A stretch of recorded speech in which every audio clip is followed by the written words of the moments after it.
प्रश्न क्रमांक पहिला आहे, जगप्रसिद्ध कळसुबाई शिखर अहमदनगर जिल्ह्यातील कोणत्या तालुक्यात आहे? तर जगप्रसिद्ध असलेले कळसुबाई शिखर हे अहमदनगर जिल्ह्यामध्ये ऑप्शन क्रमांक 3 अकोले या तालुक्यामध्ये आहे. तर कळसुबाईची उंची किती आहे? 1646 मीटर ही कळसुबाईची उंची आहे. तर हे महाराष्ट्रातील पहिल्या क्रमांकाचे उंच शिखर आहे. दुसऱ्या क्रमांकाचे कोणते आहे? साल्हेर हे दुसऱ्या क्रमांकाचे उंच शिखर आहे, पण पहिले किल्ला आहे, पहिला उंच किल्ला आहे.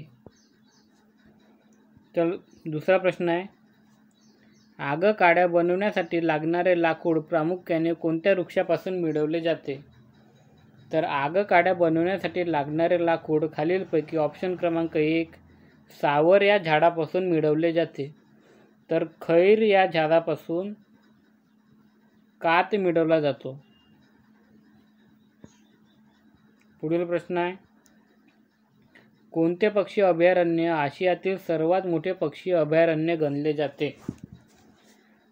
तर खालीलपैकी ऑप्शन क्रमांक 4 भरतपूर पक्षी अभयारण्य हे आशियातील सर्वात मोठे पक्षी अभयारण्य म्हणून गणले जाते. तर कर्नाळा पक्षी अभयारण्य हे महाराष्ट्रातील भरतपूर म्हणून ओळखले जाते. पुढील प्रश्न आहे,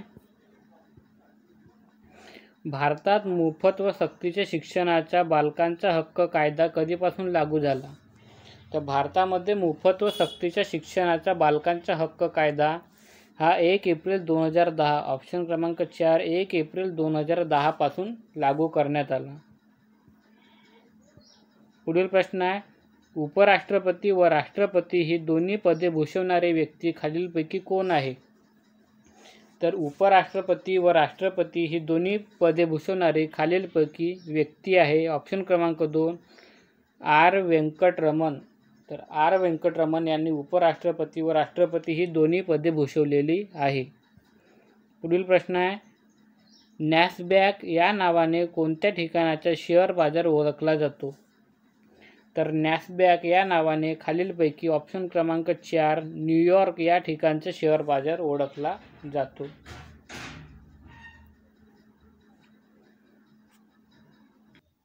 पुढचा प्रश्न आहे, नरेंद्र मोदी यांनी पंतप्रधान झाल्यानंतर सर्वात प्रथम कोणत्या देशास भेट दिली?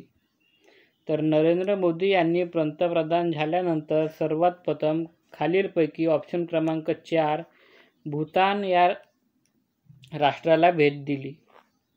पुढील प्रश्न आहे, सुगम्य भारत अभियान कशाशी संबंधित आहे? तर सुगम्य भारत अभियान खालीलपैकी ऑप्शन क्रमांक 3 अपंग सक्षमीकरण याच्याशी संबंधित आहे. पुढचा प्रश्न आहे, कोणत्या राज्याने मनोधैर्य योजना सुरू केली आहे? तर खालीलपैकी ऑप्शन क्रमांक 2 आपला महाराष्ट्र या राज्याने मनोधैर्य योजना सुरू केलेली आहे. पुढील प्रश्न आहे, आंतरराष्ट्रीय ओझोन दिवस कधी साजरा करण्यात येतो? तर आंतरराष्ट्रीय ओझोन दिवस खालीलपैकी ऑप्शन क्रमांक 1 16 सप्टेंबर या दिवशी साजरा करण्यात येतो. पुढील प्रश्न आहे, पुंगचोलम ही लोककला व नृत्य खालीलपैकी कोणत्या राज्याशी संबंधित आहे? तर पुंगचोलम हे लोककला व नृत्य खालीलपैकी ऑप्शन क्रमांक 2 मणिपूर या राज्याशी संबंधित आहे. पुढचा प्रश्न आहे, ताडोबा राष्ट्रीय उद्यान महाराष्ट्राच्या या जिल्ह्यात आहे? तर ताडोबा राष्ट्रीय उद्यान खालीलपैकी ऑप्शन क्रमांक 3 चंद्रपूर या जिल्ह्यामध्ये आहे. तर ताडोबा राष्ट्रीय उद्यान हे महाराष्ट्रातील सर्वात जुने राष्ट्रीय उद्यान आहे. तर नागपूर येथे पेंच राष्ट्रीय उद्यान आहे. कोणते? पेंच. महाराष्ट्रामध्ये एकूण 6 राष्ट्रीय उद्याने आहेत. पुढचा प्रश्न आहे, महाराष्ट्रातील पहिला सहकारी साखर कारखाना कुठे स्थापन करण्यात आला? तर महाराष्ट्रातील पहिला सहकारी साखर कारखाना खालीलपैकी ऑप्शन क्रमांक 1 प्रवरानगर येथे स्थापन करण्यात आला. पुढील प्रश्न आहे 2021च्या जनगणनेचे आयुक्त कोण आहेत? तर 2021च्या जनगणनेचे आयुक्त खालीलपैकी ऑप्शन क्रमांक 2 डॉक्टर विवेक जोशी हे आहेत. पुढचा प्रश्न आहे H1N1 हा विषाणू कोणत्या आजारासाठी कारणीभूत आहे? तर H1N1 हा विषाणू खालीलपैकी ऑप्शन क्रमांक 3 स्वाईन फ्लू या आजारासाठी कारणीभूत आहे. पुढचा प्रश्न आहे शेतीसाठी 24 तास मोफत वीज देणारे पहिले राज्य कोणते आहे? तर शेतीसाठी 24 तास मोफत वीज देणारे पहिले राज्य खालीलपैकी ऑप्शन क्रमांक 2 तेलंगणा हे आहे. पुढील प्रश्न आहे जय जवान जय किसान ही घोषणा कोणी केली? तर जय जवान जय किसान ही घोषणा खालीलपैकी ऑप्शन क्रमांक 4 लाल बहादूर शास्त्री यांनी केली. पुढचा प्रश्न आहे भारतीय हरित क्रांतीचे शिल्पकार कोणास म्हटले जाते?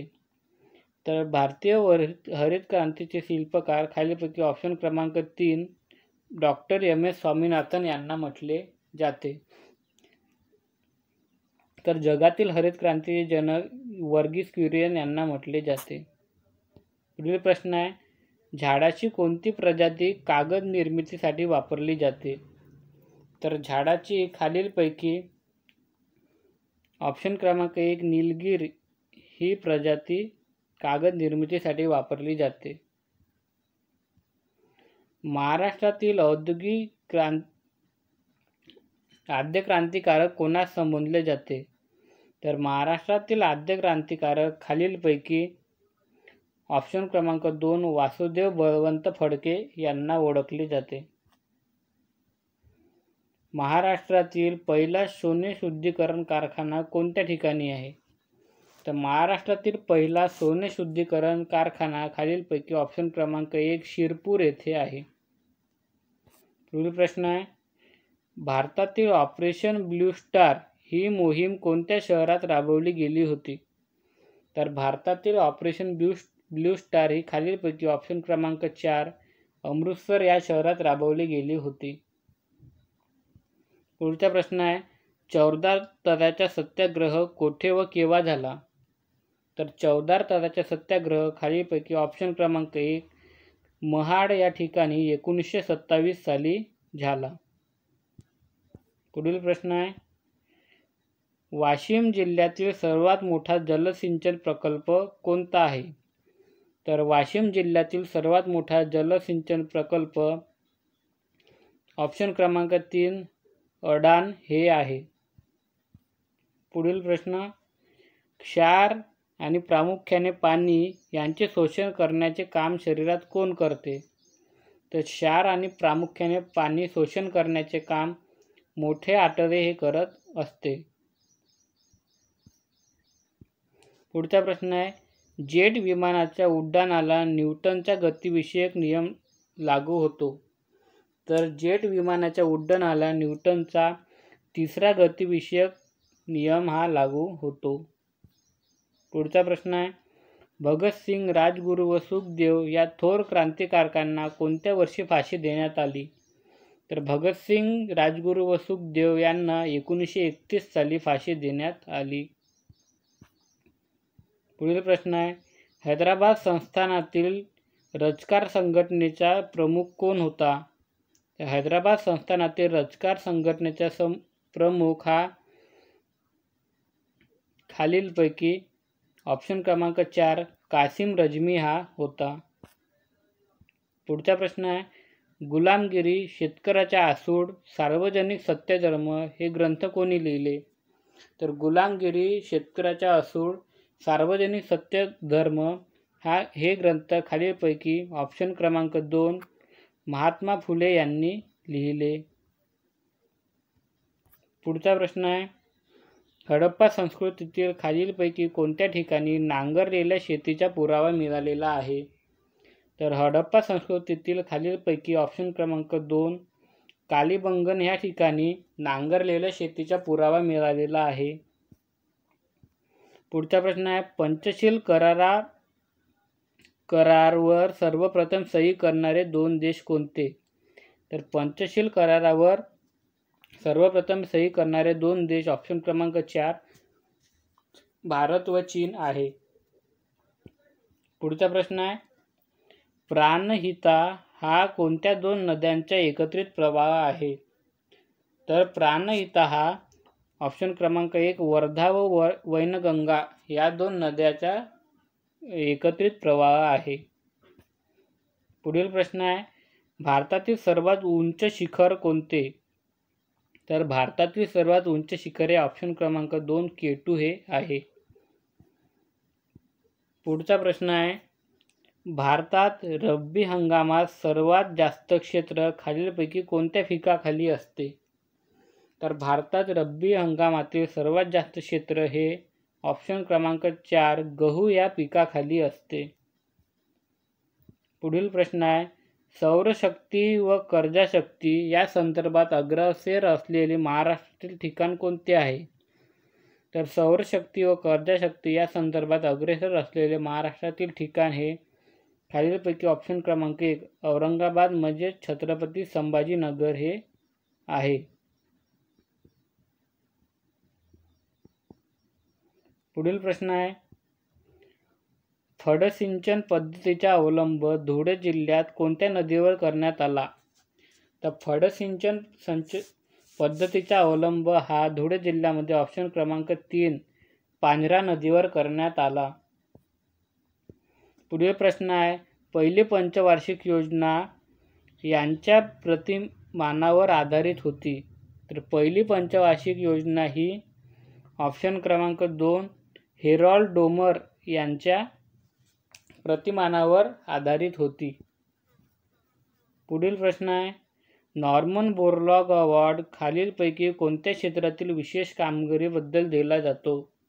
तर नॉर्मन बोरलॉग हा अवॉर्ड खालीलपैकी शेतीमध्ये विशेष काम करणाऱ्याला दिला जातो. तर नॉर्मन बोरलॉग हे दुग्ध क्रांतीचे जनक म्हटले जाते.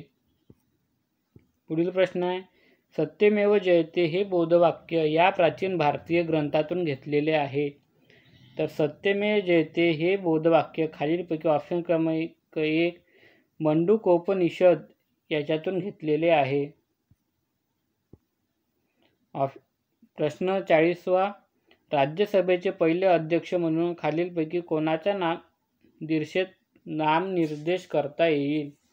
तर राज्यसभेचे पहिले अध्यक्ष म्हणून खालीलपैकी ऑप्शन क्रमांक 3 सर्वपल्ली राधाकृष्ण यांचा नामनिर्देश करता येईल.